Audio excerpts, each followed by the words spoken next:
Killer Instinct. Now on Game Boy and Super Game Boy. Fight on!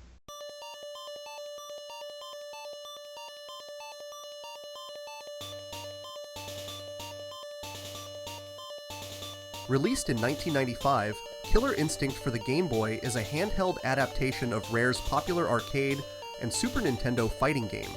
Known for its flashy combos, unique characters, and darker aesthetic, Killer Instinct made a name for itself in the mid-90s arcade scene. Transitioning a game with such complexity and visual flair to the limited hardware of the Game Boy was undoubtedly a challenge, and while there are admirable aspects of this port, it ultimately stands as a mixed bag. One of the most impressive feats of Killer Instinct is how much of the core gameplay remains intact. Rare managed to condense a significant portion of the original's mechanics into the handheld version.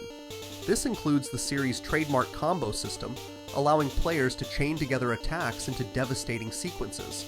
While simplified, the ability to execute special moves and combo breakers gives the Game Boy version an unexpectedly deep layer of strategy for a portable fighter. The character roster is also commendable. Nearly all the characters from the arcade version are present, each with their own unique moves and finishing attacks. This variety helps to maintain the game's replayability, as mastering each character's moveset offers a different challenge. From a technical standpoint, Killer Instinct is quite the achievement. The game runs smoothly, and the controls are responsive given the limited buttons on the Game Boy. The sound design, though understandably stripped down, still manages to deliver some of the original's iconic tunes in a chiptune format that, while not perfect, is catchy and nostalgic. However, despite these positives, Killer Instinct suffers from several significant issues. The most glaring is the graphical downgrade. The Game Boy's monochromatic screen and limited resolution struggle to capture the visual style that was so critical to the original game's appeal. Characters are reduced to tiny, simplistic sprites, and much of the detailed animation and dynamic backgrounds are lost in translation. This makes distinguishing between characters and understanding the on-screen action more difficult, which can be frustrating during fast-paced fights. Another downside is the sound effects. While the music is a decent approximation of the arcade soundtrack, the sound effects are repetitive and lack the punch needed to convey the impact of the fighter's moves.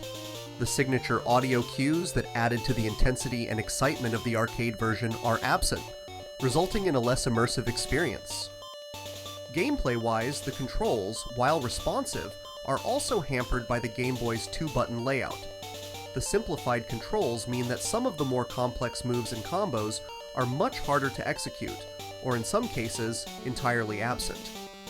This lack of precision can make the fighting feel sluggish and unresponsive at times, detracting from the skill-based combat the series is known for. Finally, the game's artificial intelligence can be hit or miss. On lower difficulties, opponents can be too passive, making the game feel too easy, while on higher difficulties, they often resort to cheap tactics, leading to a frustrating and uneven experience. Killer Instinct is a valiant effort to bring a beloved fighting game to a much more limited platform. It succeeds in capturing some of the essence of its arcade and console counterparts, offering a unique fighting experience for on-the-go play. However, the technical limitations of the Game Boy prevent it from being a true replacement for its bigger siblings. The simplified controls, downgraded graphics, and uneven AI make this version of Killer Instinct feel more like a novelty than a must-play. For fans of the series or those with a deep nostalgia for early handheld games, it's worth a look. But for others, it's likely to be a curiosity rather than a staple of their Game Boy library. If you're new to the channel, don't forget to like and subscribe. As always, thank you for watching.